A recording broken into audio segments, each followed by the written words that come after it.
Heroes जैसा कुछ नहीं होता, सिर्फ लूजर्स होते हैं।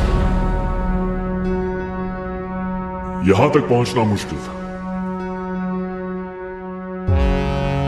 शक्ति से दुनिया झुकती है, इसे हासिल कर लो। तुम्हें मारा नहीं, बचाया गया है। जून 2021 में यूएस गवर्नमेंट ने यूएफओ यानी अनआइडेंटिफाइड फ्लाइंग ऑब्जेक्ट्स पर ना एक काफी वक्त से इंतजार की जा रही रिपोर्ट को पब्लिश किया। और जैसा कि कई लोगों ने उम्मीद की थी, पर एलियंस की एग्जिस्टेंस को एडमिट नहीं किया गया। यूएफओ और एलियंस के एग्जिस्टेंस को झूठा साबित करने और उन मामलों में कम इंटरेस्ट जताने के बावजूद एलियंस के साथ क्लोज एनकाउंटर्स की रिपोर्ट्स पिछले कई दशकों से बनती आ रही है। वर्मोंट यूएसए में एक रिटायर्ड असिस्टेंट अटॉर्नी जनरल और डेविल्स डेन बुक के ऑथर टेरी लवलेस ने अपनी नौकरी खोने के डर से ना 40 साल तक अपने किडनैप होने के इंसिडेंट को छुपा कर रखा। 1977 में यूएस के एयरफोर्स में काम करते हुए उनका यूएफओ के साथ एक क्लोज एनकाउंटर हुआ था और उनकी बुक डेविल्स डेन में इस क्लोज एनकाउंटर के बारे में ना लिखा गया है। टेरी लवलेस नॉर्दर्न आर्कांसा में डेविल्स डेन स्टेट पार्क में टॉबी नाम के एक दोस्त और कलीग के साथ ना कैंपिंग ट्रिप पर गए थे, जहां उन्होंने कई अजीब चीजें महसूस की। उस वक्त वो दोनों एक आग के पास बैठे थे और चारों ओर से उनके कानों में झिंगुरों की भनभनाने की आवाज तो कभी मेंढकों के शोर की आवाज आ रही थी। लेकिन तभी अचानक सब कुछ जो था वो शांत हो गया। ये सुनने में एक तरह की किसी फिल्म का घिसा पिटा सीन लगता है, लेकिन लवलेस का कहना है कि बिल्कुल ऐसा ही उनके साथ हुआ था। ऊपर आसमान से 3 चमकती हुई लाइट्स दिखाई दी। जब रोशनी ऊपर की ओर थी तब वो देख रहे थे कि वो लाइट्स ना एक काले ट्रायंगुलर प्रिज्म से निकल रही है, जो 2 सिटी ब्लॉक्स के जितना चौड़ा था। तभी उनके ऊपर एक नीली लेजर लाइट ऊपर से नीचे की तरफ चली, जिसके बारे में लवलेस ने सोचा कि हो सकता है कि वो उन्हें स्कैन कर रही है। जब ब्लू लेजर लाइट बंद हो गई ना, तभी उन्हें नींद आने लगी और ना जाने कब उनकी आंखें बंद हो गई। इसके बाद जब लवलेस उठा तो उसने ये देखा कि टॉबी ना उनके टेंट से बाहर झांक कर देख रहा है। एक ट्रायंगल शेप की कोई चीज ना ऊपर मंडरा रही है और उनके नीचे ना एक घास के मैदान में खड़े 1 दर्जन बच्चे दिख रहे थे। उन्हें देखकर लवलेस ने कहा कि ये बच्चे आधी रात को यहाँ क्या कर रहे हैं?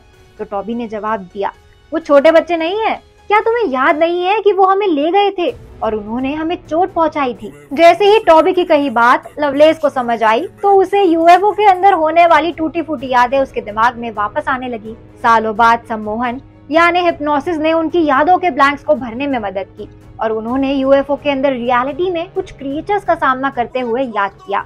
डेविल्स डेन में लवलेस की उस रात ने उसके और उसके दोस्त टॉबी के जीवन को ना एकदम बदल कर रख दिया था। अमेरिकी एयरफोर्स को उनके इस इंसिडेंट के बारे में जब पता लगा तो मिलिट्री प्रोटोकॉल्स के अनुसार उन्हें अलग अलग कर दिया गया और उन्हें रीअसाइन किया गया। लवलेस ने उनके ऑर्डर्स को ना इग्नोर किया और वो गुड बाय कहने के लिए टॉबी से मिलने गया। टॉबी की हालत इंसिडेंट और मिलिट्री के डिसीजन सुनकर ना खराब हो रही थी। लवलेस ने उसे गले लगाया तो टॉबी ने कहा, ये सब कुछ सच में हुआ था, है ना? तो लवलेस ने कहा, हाँ मेरे भाई, ये सब वास्तव में हुआ था, हम लोग पागल नहीं हो रहे हैं। लेकिन उस रात के बाद से लवलेस को भी ना काफी नुकसान हुआ था। लवलेस ने बताया कि उसके 40 साल लगातार बुरे सपनों से भरे हुए हैं। उसे अभी भी खुले मैदान को पार करने से डर लगता है और वो अभी भी रात को ना लाइट्स ऑन करके रखता है, साथ ही बगल में एक बंदूक के साथ सोता है। लेकिन वो यूएस गवर्नमेंट, मिलिट्री और ओबामा से मिली एक्नॉलेजमेंट से ना सही महसूस करते हैं। हालांकि लवलेस का ये कहना है कि उनके पास ना अभी भी ऐसे लोगों की बहुत लंबी लिस्ट है जिन्हें वो ईमेल कर बताएंगे कि वो झूठ नहीं बोल रहा था। कुछ लोगों के लिए फैक्ट ये है कि पेंटागन, जो कि यूएस डिपार्टमेंट ऑफ डिफेंस का हेडक्वार्टर है, उन्होंने फाइनली ये एडमिट किया है कि वो ऑब्जेक्ट्स के बिहेवियर का क्लियर एक्सप्लेनेशन नहीं दे सकते हैं। लेकिन 73 इयर्स के पीसी एलन गॉडफ्रे के साथ जो हुआ ना, उससे उनका विश्वास यूएफओ पर पक्का हो गया। नवंबर 1980 में वेस्ट यॉर्कशायर की एक शाम में गॉडफ्रे टॉडमॉर्टन हाउसिंग एस्टेट में भागी हुई गायों के झुंड का पीछा कर रहे थे। लेकिन उस शाम को उन्हें गायों के बजाय एक बड़ा उड़ता हुआ हीरा मिल गया, जिसने उसकी जिंदगी की दिशा एकदम ही बदल दी। इस यूएफओ के साथ गॉडफ्रे का क्लोज एनकाउंटर दुनिया भर में वायरल हो गया। ओल्डहैम में जन्मे और पले बड़े गॉडफ्रे, जो सेना से लंबे समय से रिटायर्ड हैं, लेकिन अभी भी उस रात की घटनाएं उन्हें अच्छे से याद है। उस रात जब वो एक अजीबोगरीब वस्तु के साथ आमने सामने आए थे, एक डायमंड शेप्ड एयरक्राफ्ट जो जमीन से ना 5 फीट ऊपर उड़ रहा था और साथ में लगातार स्पिन भी कर रहा था। गॉडफ्रे के पास बेहोश होने से पहले अपने नोटपैड पर यूएफओ का स्केच बनाने तक का ही समय था। जैसे ही वो होश में आया तो उसने देखा कि वो अपनी सेम कार में बैठा था और वो जो यूएफओ था ना, वो चला गया था। गॉडफ्रे कार से बाहर निकला, सड़क के सरफेस को देखा जिस पर यूएफओ के निशान छपे हुए थे। यूएफओ के तेज स्पिनिंग ने ना सूखी पत्ती और टहनियों से पतझड़ मौसम जैसी सीनरी बना दी थी। अपने इस एनकाउंटर के बाद उनके पास डिफेंस मिनिस्ट्री, एक रशियन साइंटिस्ट की तरफ से लेटर आया और दुनिया भर की मीडिया मिलने आई थी। उन्होंने इस एनकाउंटर की यादों को ना उजागर करने के लिए हिप्नोसिस का भी इस्तेमाल किया। गॉडफ्रे का सालों से मजाक बनाया गया था और जिन लोगों का यूएफओ के साथ कभी एनकाउंटर हुआ होता है ना, वो भी अपना मजाक बनने से बचने के लिए ना उन बातों को बाहर नहीं लाते हैं।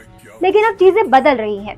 डिफेंस इंटेलिजेंस के former US secretary Christopher Mellon जैसे हाई रैंकिंग ऑफिसर ने जोर देकर कहा कि हमारे आसमान में एयरक्राफ्ट्स हैं जो लॉज ऑफ फिजिक्स का पालन नहीं करते हैं। यहाँ तक कि बराक ओबामा ने सीबीएस से बात करते हुए ये कहा कि आसमान में ऑब्जेक्ट्स की फुटेज और रिकॉर्ड है और हम नहीं जानते कि वो असल में क्या है। हम समझ नहीं सकते हैं कि वो कैसे मूव करते हैं। उनका पैटर्न इजीली एक्सप्लेनेबल नहीं है। और जब अबडक्शन की इस तरह की कहानियों की बात आती है तो लोग कहेंगे कि ये एनकाउंटर या तो धोखाधड़ी है या कोई सपना या फिर मन का वहम है। क्रिस्टोफर फ्रेंच लंदन यूनिवर्सिटी में गोल्डस्मिथ्स में साइकोलॉजी के प्रोफेसर ने इस पर सालों से पढ़ाई और रिसर्च करते हुए बताया कि इन कहानियों में से कई का कारण स्लीप पैरालिसिस हो सकता है। प्रोफेसर्स एक्सप्लेन करते हुए कहते हैं कि कुछ मामलों में ना हमें सेम सिम्टम्स मिलते हैं, जैसे आसपास किसी की प्रेजेंस को फील करना। कई बार स्ट्रॉन्ग फीलिंग आती है कि आपके साथ कमरे में कुछ है।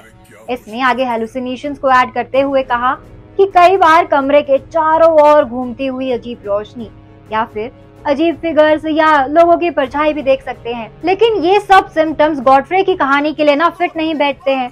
वो उस समय गाड़ी चला रहा था और ड्यूटी पर था। इस पर प्रोफेसर कहते हैं कि एलन गॉडफ्रे के मामले में वो स्लीप डिप्राइव्ड यानी काफी लंबे समय से सोए ना हो, ये हो सकता है। क्योंकि वो ड्यूटी पर थे तो हो सकता है कि इसी वजह से वो सो ना पाए हों। किसी भी ऐसे एक्सपीरियंस का पॉसिबल एक्सप्लेनेशन थकावट या कम नींद हो सकता है। लेकिन फिर बात आती है कि गॉडफ्रे ने हिप्नोसिस करा के भी यही कहानी बताई थी, तो क्या हिप्नोसिस में भी उसने अपने मन के वहम को ही बताया था? इस पर प्रोफेसर ने कहा कि हिप्नोटिज्म एक ऐसी चीज है जो झूठी यादों को जनरेट करने वाले बेस्ट तरीके में से एक है। तो अगर आप हिप्नोटिक रिग्रेशन करते हैं और उम्मीद करते हैं कि आप एलियन एनकाउंटर का सच जान सके, तो मोस्ट प्रोबेबली हिप्नोटिक आपको वही मेमोरीज क्रिएट करके देगा जो आप चाहते हैं। लेकिन डिफेंस मिनिस्ट्री के एक former UFO investigator Nick Pope इन बातों पर ना विश्वास नहीं करते हैं और मानते हैं कि गॉडफ्रे ने जो देखा ना वो सच था।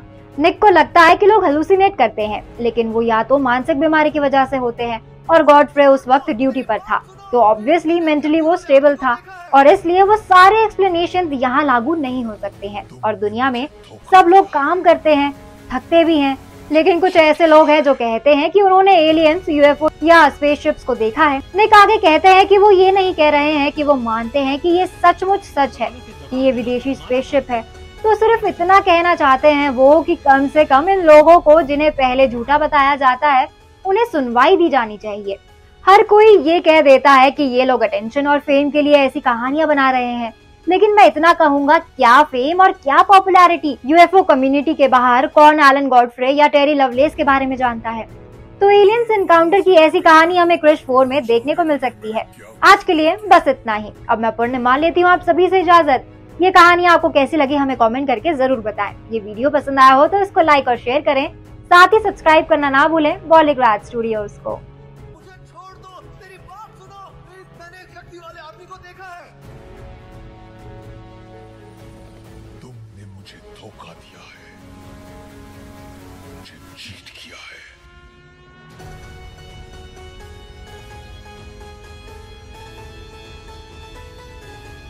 सवालों के जवाब देना हमारा काम है, तुम्हारा नहीं।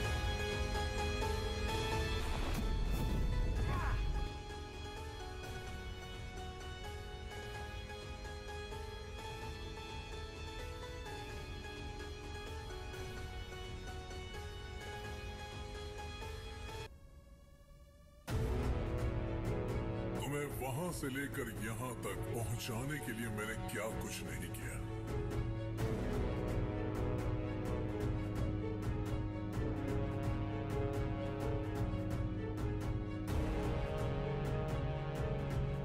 मुझे छोड़ दो, तेरी बात सुनो, मैंने एक शक्ति वाले आदमी को देखा है।